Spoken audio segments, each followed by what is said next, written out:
The rain on New Horizon never fell like it did on Earth. It came down in sheets of pale blue, leaving iridescent puddles that reflected the colony's endless neon lights. Terran Voss pulled his worn jacket tighter as he navigated the narrow streets of the settlement's outer ring, 6 years since his discharge from the Colonial Medical Corps. And still, the sound of rainfall triggered memories of field hospitals and evacuation zones. He'd chosen the frontier colony precisely because it was far from the central worlds and their celebrations of the war's end. Here, among the forgotten and the desperate, he could blend in with his silence and his scars. The market district was closing down for the night, its vendors securing their stalls against both the weather and the various thieves that emerged after dark. Terran had just finished his shift at the clinic, a small operation that asked few questions about his past and appreciated his steady hands. He noticed her as he cut through an alley, a small figure huddled against a waste reclamation unit, trying to shelter from the downpour. At first he thought it was just another street child, but as he passed, the dim light caught her skin, a silvery sheen that rippled like mercury when she moved. Not human. Terran slowed his pace. Aliens weren't uncommon on New Horizon, but unaccompanied alien children were rare, especially this far from the trading hub. His medical training kicked in automatically, assessing her condition. Noting the way she cradled her right arm, the torpid breathing, "You're hurt," he said. Not a question, but a statement. The child looked up, eyes an impossible violet that seemed to glow faintly in the darkness. Her face was delicate, with features that resembled humanity just enough to make the differences. "More striking? Are you going to report me?" Her voice was soft, but clear, with an accent that made the words melodic. Terran crouched down, keeping distance between them. "I'm a medic, or I was." The child studied him, head tilted slightly. "You were in the war." He didn't answer, but his silence was confirmation enough. "I can pay you," she continued, reaching into a pocket of her tattered clothes with her good hand. "For help. Keep your money." Terran glanced around the alley. Nobody else was nearby, but that wouldn't last. "What happened to your arm?" "I fell when they were chasing me." "Who's chasing you?" She shook her head, droplets of blue rain scattering from her silver-white hair. "Please," she said suddenly, with an intensity that caught him off guard. "Please, human, pretend to be my father for just one day." Terran felt something cold settle in his stomach. "What? One day?" she repeated, violet eyes never leaving his face. "They won't look for me with a human family. One day, and then I'll go." The rational part of Terran's mind, the part that had kept him alive through the war and the years after, was already listing reasons to walk away. The colony had strict regulations about harboring undocumented aliens. His apartment was barely large enough for one. He had built his life here on invisibility and routine. But there was something in her eyes that reached past his defenses, something that reminded him why he'd become a medic in the first place. "What's your name?" he asked finally. "Neela." She hesitated. "It means starlight in my language." Terran stood, decision made against his better judgment. "I'm Terran. My apartment is 5 blocks from here." He shrugged off his jacket and held it out to her. "Put this on. Keep your head down. If anyone asks, you're my daughter visiting from the inner colonies." Neela took the jacket with trembling fingers. It engulfed her small frame, covering the telltale shimmer of her skin. "Oh, just for one day," she promised, wrapping it tightly around herself. As they walked through the rain-slicked streets, Terran felt the weight of eyes on them, or perhaps just the weight of his own apprehension. The child kept close to his side, perfectly mimicking the manner of a human daughter with her father. Yes.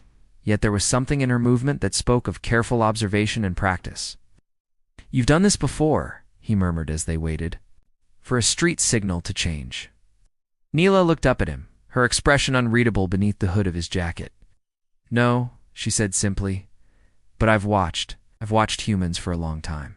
The light changed, and they crossed into the residential zone, the child's hand finding his with surprising warmth. Terran didn't pull away. For just one day, he thought. He could manage that much. He didn't know then how that single day would change everything, not just for Neela, but for himself and possibly the future of human-alien relations throughout the settled galaxy.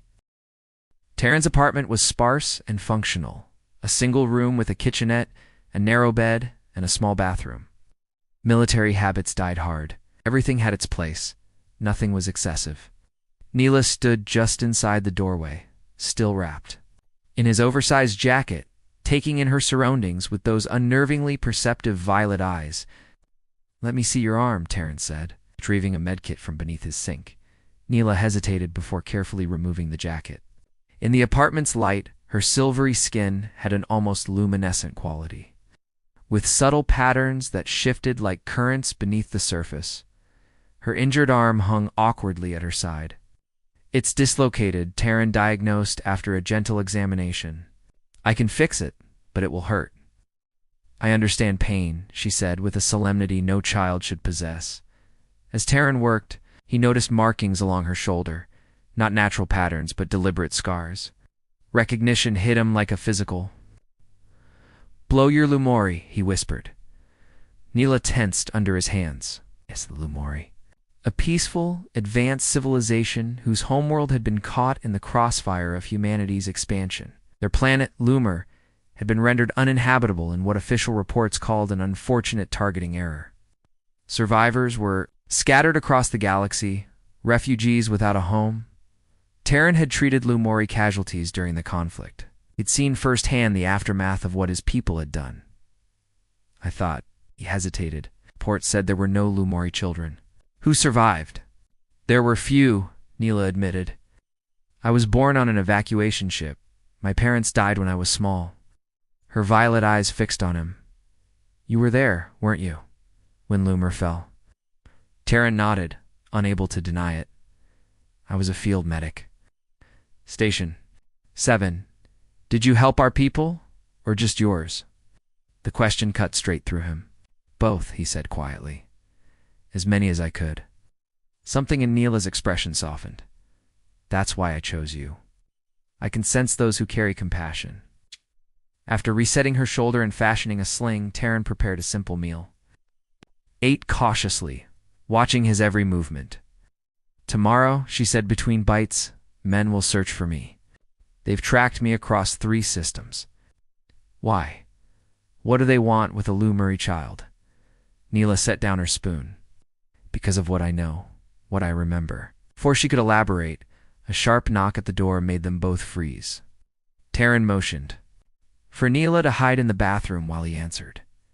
His neighbor Dorn stood in the hallway, eyes narrowed with suspicion. "Saw you come in with someone small? You don't have visitors, Voss?" "My daughter Terran," replied smoothly. "From the inner colonies? Just visiting? Didn't know you had family?" Dorn's tone made it clear he didn't believe the story. "Lot you don't know about me," Terran said coldly. "Good night, Dorn." As he closed the door, Terran knew their time was already running out. The colony was too small for secrets, and Dorn worked security in the trading hub. He'd report the unusual. Visitor? That night, Neela slept in his bed, while Terran kept watch by the window. In the darkness, she spoke softly. "Why did humans destroy our world?" Terran had asked himself that question countless times. Fury finally answered. "We feared what we didn't understand, and now I'm trying to understand," he said, watching shadows move in the street below. Morning arrived with the colony's artificial sunlight filtering through Terran's window. He had dozed off in his chair, waking to find Neela studying a small hologram projector in her hands, images of what appeared to be star maps and complex equations flickering across her palm. "What is that?" he asked. Neela quickly closed her hand, shutting off the projection. "The reason they hunt me? Lumori children are repositories. Our elders imprint knowledge directly into our neural patterns. I carry the location of something my people hid before the destruction, technology that could shift the balance of power." Before Terran could question her further, his comm unit buzzed with an emergency alert. All medical personnel were being called to the colony's central plaza for an announcement. "Stay here," he told Neela. "Lock the door. Don't answer for anyone." The plaza was crowded with confused colonists when Terran arrived. On a hastily erected platform stood a woman in the crisp uniform of Earth's Central Government Director Holloway, according to the insignia on her collar. Flanking her were security officers armed with pulse rifles. "We have reason to believe a dangerous alien fugitive has infiltrated New Horizon," she announced, her amplified voice echoing across the square. "The subject appears to be a child. But make no mistake, it poses a significant threat to colony security." Murmurs rippled through the crowd. Aliens were common enough on New Horizon, but fear of the other still ran deep, especially among those who remembered the war. "Any information leading to the capture of this fugitive will be rewarded," Holloway continued. "Harboring the subject is treason against Earth and her colonies." Images appeared on screens around the plaza, grainy security footage showing a small figure with silvery skin, Nell, kept his face carefully neutral as Holloway's gaze swept over the assembled colonists. "Medical personnel will be essential in this operation," she said. "The subject must be contained alive and unharmed." After the briefing, Terran was approached by one of the security officers, a man with cold eyes and the hard physique of a veteran Voss, former combat medical corps. "That was a long time ago," Terran replied cautiously. Director Holloway reviewed all resident files. "Your experience with Lumari physiology was flagged." The officer handed him a tablet. "You'll assist with the subject's processing once captured." The tablet displayed classified medical protocols for Lumari. Specimens, procedures for neural extraction that would leave Neela brain dead but preserve the knowledge she carried. "Report anything unusual," the officer added, "especially any civilians showing unusual interest in aliens." Back at his apartment, Terran found Neela hiding in the ventilation crawlspace. A hiding spot so small and well-concealed, he wouldn't have found her if not for the faint glow of her eyes in the A. Darkness. "They're going to search every building," he told her as she emerged, "and they know what they're looking for." "Then I should go," she said quietly. "One day was all I asked." "You've done more than most humans would," Terran thought of the neural extraction protocols of Director Holloway's cold determination. "If they catch you, they'll take what you know and discard what remains." "It's what humans do," Neela said, without bitterness, merely stating a fact. Something hardened in Terran's resolve. Not all humans. He began gathering supplies, ration packs, medical supplies, a change of clothes. "I know someone with a ship. If we can reach the outskirts before the search grid tightens, you would risk treason for an alien child." Terran paused, looking at this small being who carried both the trauma of her people and their hopes for the future. "No," he said. "For you, Neela, not just for a day." The service tunnels beneath New Horizon were a maze of pipes and conduits designed for maintenance droids rather than humans. Terran led Neela through the narrow passages, relying on knowledge gained during his volunteer shifts at the colonies. Infrastructure hub. "The woman with the ship," Neela whispered as they paused at a junction. "Can she be trusted?" "Jessa isn't fond of government officials," Terran replied, checking his handheld scanner for patrol signatures.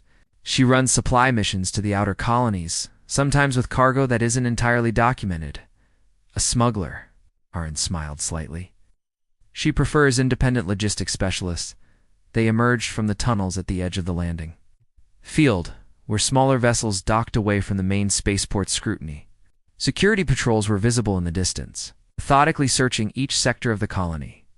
Jess's ship, the Dawnrunner, sat on Pad 17, a battered but well-maintained transport with modified engines that Terran knew could outrun most standard pursuit vessels. Its owner stood at the loading ramp. A tall woman with dark skin and hair braided close to her scalp, her expression wary as they approached. "When you said emergency, Voss, I assumed medical supplies," Jessa said, eyeing Neela. "Not a fugitive alien child."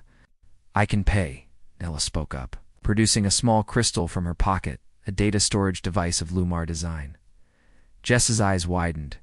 "Is that what I think it is?" "Coordinates to a Lumar archive," Neela confirmed. "Technology your people haven't discovered yet?" "Keep it," Jessa said, after a moment's consideration. "I've got my own reasons to dislike Director Holloway's kind. Her people seized my brother's ship last year on suspicion of alien collaboration. He's still in a detention center on Europa. As they boarded the Dawnrunner, alarms began to sound. Across the colony, their escape had been discovered.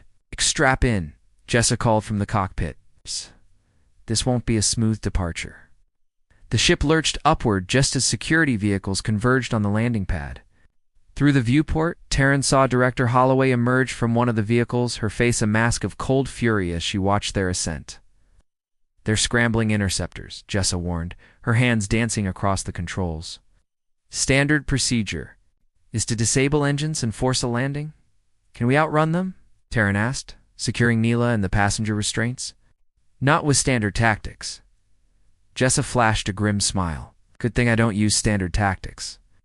The Dawnrunner dove toward the planet's atmosphere rather than away from it, a maneuver so unexpected that the pursuit ships overshot their position. By the time they reoriented, Jessa had skimmed the upper atmosphere and used its gravitational pull to slingshot the vessel toward the system's asteroid belt.